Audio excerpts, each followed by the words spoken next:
We can no longer place the so-called global order above the vital interests of our people and our nations.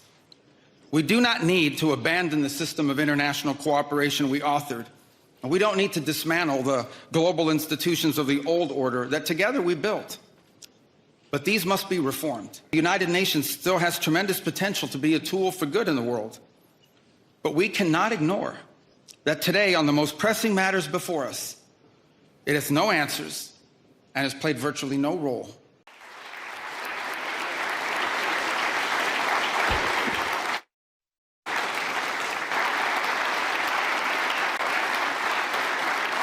Thank you.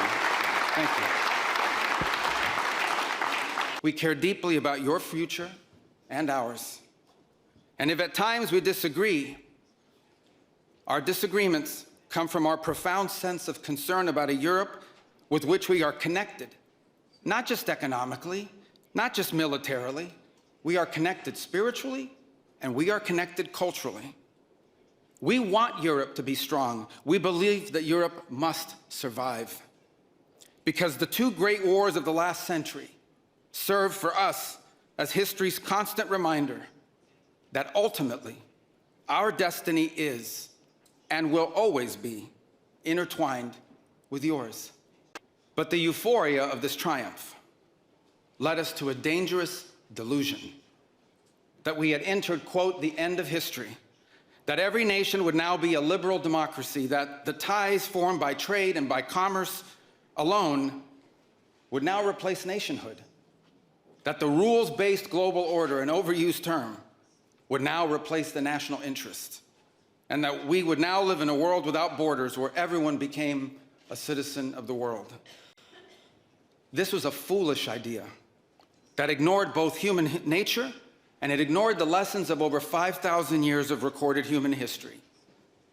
And it has cost us dearly. We made these mistakes together.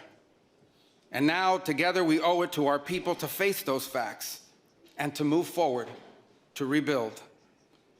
Under President Trump, the United States of America will once again take on the task of renewal and restoration, driven by a vision of a future as proud, as sovereign, and as vital as our civilization's past.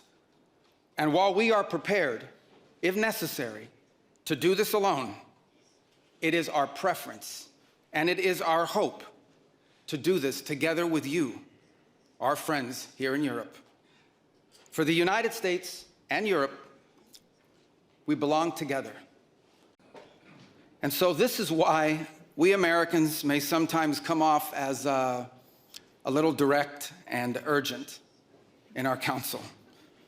This is why President Trump demands seriousness and reciprocity from our friends here in Europe. The reason why, my friends, is because we care deeply.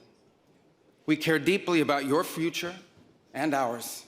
So in a time of headlines heralding the end of the transatlantic era, let it be known and clear to all that this is neither our goal nor our wish.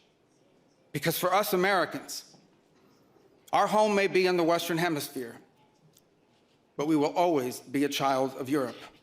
If you like this video, then like, share and subscribe to Mirror Now.